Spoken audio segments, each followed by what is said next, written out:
Hello and welcome back to the channel. সবাইকে আমার চ্যানেলে স্বাগত। যারা নতুন এসেছো তো তারা সাবস্ক্রাইব করে নিতে পারো, আর যারা পুরনো তো দেখো পুরো আগের ভিডিও।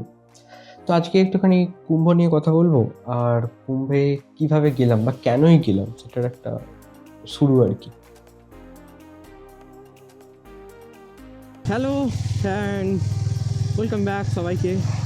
আজকে আমরা একটা রাইডে যাচ্ছি, এটা এবং একটু লং রাইড, মানে আমার জীবনের হয়তো প্রথম লং রাইড। আমার জীবনের লং রাইড হলে আমার চ্যানেলেও প্রথম লং রাইডই হবে। কে বেরিয়েছি, আমি আর আমার দাদা, আমরা দুজন ভাই বেরিয়েছি। আর এই মুহূর্তে বাসুদেবপুর অয়েল পাম্প থেকে ফুয়েলিং করিয়ে বেরিয়ে পড়েছি আর কি। এটা 18 নম্বর রাস্তা। যেটা পরিকল্পনা আছে সেটা ভান্ডারহাটি থেকে ডান দিকে ঢুকে আমরা চলে যাব দুর্গাপুর হাইওয়ে। জাস্ট রাস্তাটা দেখো, তাহলে বললে হবে কাছাকাছি ভালো রাস্তা নেই। বাড়ির পাশে এত সুন্দর রাস্তা।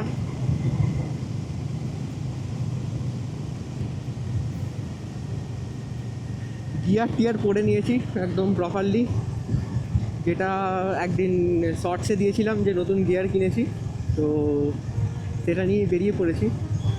তো দেখা যাক এই রাইডে কতটা কি রেকর্ড করতে পারি। আমার তো এক্সাইটিং খুব লাগছে, একটু ভয়ও লাগছিল, তবে গাড়িটা নিয়ে বেরিয়ে পড়ার পর থেকে ভয়টা খানিকটা কমে গেছে। এই গাড়িটারও একটা পরীক্ষা হয়ে যাবে যে দূরে গেলে কীরকম স্বাদ দেয়, তো সেই নিয়ে একখানা হবে।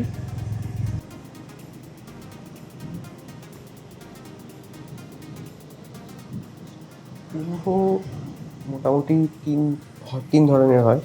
এক অর্ধকুম্ভ, একটা পূর্ণ কুম্ভ, আর যেটা এখন চলছে বা যেটা এই বছর হলো সেটা হচ্ছে মহাকুম্ভ। অর্ধকুম্ভ প্রত্যেক 6 বছরে একবার করে হয়, পূর্ণকুম্ভ প্রত্যেক 12 বছরে একবার করে হয়, আর 12টা পূর্ণ কুম্ভের পর একবার মহাকুম্ভ হয়। কুম্ভ শব্দের অর্থ হলো কলসি। এখন কলসিতে আমরা কি নিয়ে আসতে যাই যদি কুম্ভেই যাই? এটার আসল উদ্দেশ্য হলো যে আমরা জ্ঞান অর্জন করতে যাই, বা কুম্ভকে আমরা এক প্রকার ভাবতে পারি যে জ্ঞানের সমাবেশ, যেটাকে এখন যেমন সামিট হয়, বিজনেস সামিট হয়, তো এটাকে ভাবতে পারো যে এটা নলেজের সামিট। বিভিন্ন মুনি ঋষি সন্ন্যাসী, বিভিন্ন সাধক সবাই এই জায়গাতে আসে, এই পূর্ণভূমিতে, আর এসে নিজেরা যেমন জ্ঞান বিতরণ করেন এবং সেখান থেকে কিছু জ্ঞান আমরা যারা সাধারণ মানুষ তারা আহরণ করতে যেতে পারি। খানিক দূর আসার পর আমাদের খুব খিদে পাচ্ছিল। একটা জায়গায় দাঁড়ালাম রাতের খাবার খাওয়ার জন্য। হাতেও লাগবে তো? হাতে লাগে না আমাদের।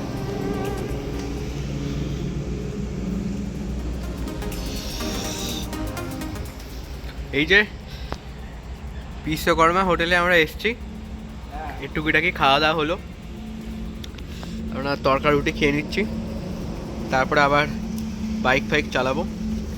কাকা আমাদের তরকা খুব সুন্দর বানিয়েছে, আর রুটি তো পুরো একদম মারাত্মক।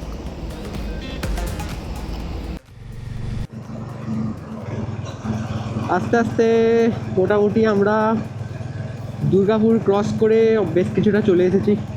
এখান থেকে আসানসোল আর মোটামুটি 30 কিলোমিটার দূরে। মাঝখানে একটু একটু টুকটুক করে দাঁড়াচ্ছি, তারপরে একটু জল টল খেয়ে নিচ্ছি, এবং আমি আর দাদা দুজনেরই গাড়ি ফাড়ি মোটামুটি ঠিক আছে। এবার আজকে মনে হচ্ছে ধানবাদেই স্টে করতে হবে, মানে ওটাই পরিকল্পনা ছিল আপাতত। ধানবাদ আর মাত্র 89 কিলোমিটার। গুগল ম্যাপ সময় দেখাচ্ছে 1 ঘন্টা 50 মিনিট। এদিকে রাস্তাটা বেশ সুন্দর।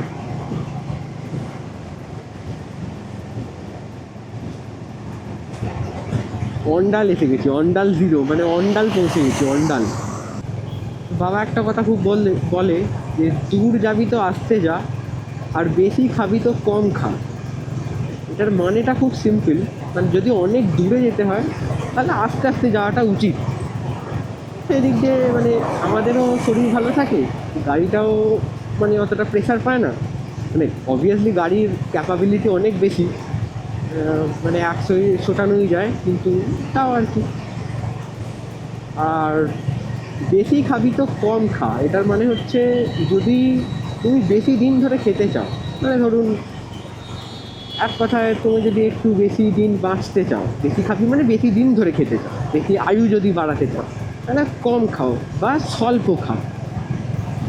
ঠিক আছে, এই দুটো আমার খুব মনে হয় যে খুব গুরুত্বপূর্ণ একটা কোট বাবার কথা।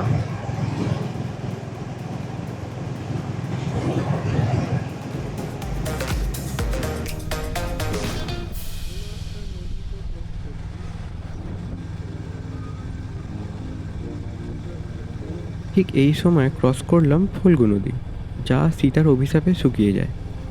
এবং এখনও বলা হয় যদি মাটি বা বালি খোঁড়া হয় তাহলে নিচে দিয়ে জল প্রবাহিত হয়।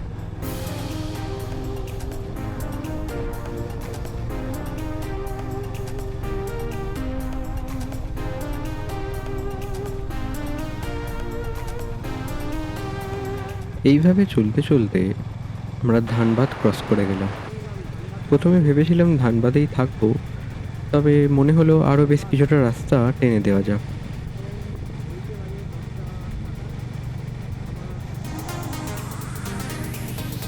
পুরাণ অনুযায়ী যখন সমুদ্র মন্থন ঘটে তখন সমুদ্র মন্থনের পর একটা কুম্ভে অমৃত উঠে আসে, এবং দেবতারা সেই কুম্ভ নিয়ে যখন ছুটতে থাকে সেই কুম্ভ থেকে কিছু অমৃতের ছিটে ফোঁটা এই 4টি জায়গাতে পড়ে যায়। 4টি জায়গা কোন কোনগুলি? প্রয়াগরাজ, হরিদ্বার, নাসিক আর উজ্জয়িনী। সেই কারণে এই 4 জায়গাতেই কুম্ভ মেলা অনুষ্ঠিত হয়।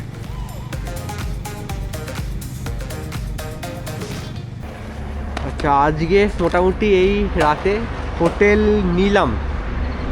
এটা ধানবাদ থেকে 25 কিলোমিটার আরও পশ্চিম দিকে এসে এই জায়গাটায় আমরা মোটামুটি খাওয়া দাওয়া করলাম, খানিকক্ষণ রেস্ট করলাম। আবার আমরা এই আমাদের গাড়ি নিয়ে আবার এগোবো।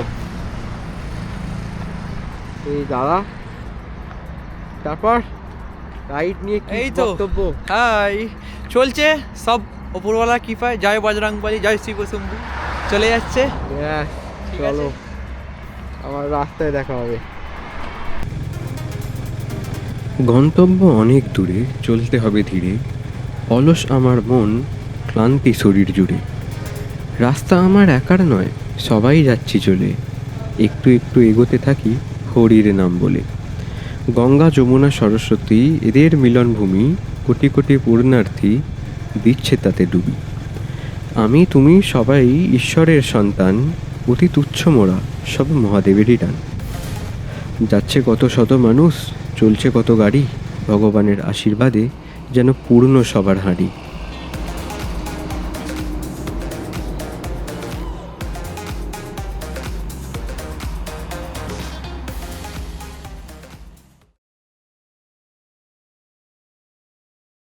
এটা ধানবাদ রোড থেকে বেশ কিছু কিলোমিটার আগে, প্রায় 10-11 কিলোমিটার আগে এখানে আমরা দাঁড়িয়ে আজকে।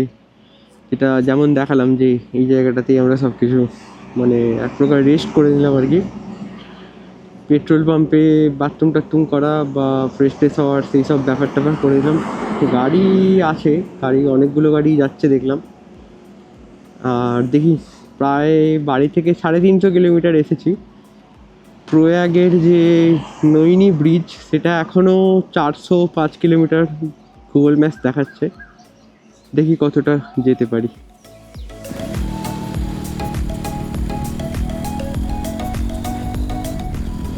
চলতে থাকলাম আমরা রাস্তায় আবার বাইক নিয়ে, এবং চলতে চলতে আমাদের দেখা হলো অনিতেশ দাদার সাথে।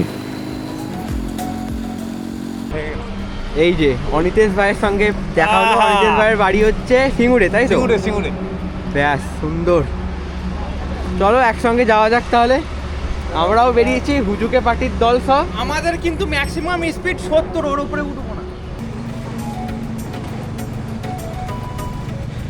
ঝাড়খণ্ড বিহার পেরিয়ে আমরা ফাইনালি ঢুকে পড়ি উত্তরপ্রদেশে। আর উত্তরপ্রদেশের সব থেকে ভালো ব্যাপার ছিল যে এখানে পেট্রোলের দামটা বেশ কম ছিল, 94-95 টাকা লিটার, যেটা পশ্চিমবঙ্গে যে দাম তার থেকে প্রায় 11-12 টাকা কম। আর আমাদের খুব ভালো লাগছিল। ঝাড়খণ্ডে ফুয়েলিং করানোর পর আমরা উত্তরপ্রদেশেই ফুয়েলিং করাই, যাতে আমাদের বেশ কিছুটা কম টাকা লেগেছিল। যাই হোক, আজকের ভিডিওটা এই পর্যন্তই। বাকি ভিডিওর জন্য, পরের পার্টটার জন্য একটু ওয়েট করো, আবার নেক্সট পার্টে দেখা হচ্ছে। অনেক অনেক অনেক ধন্যবাদ।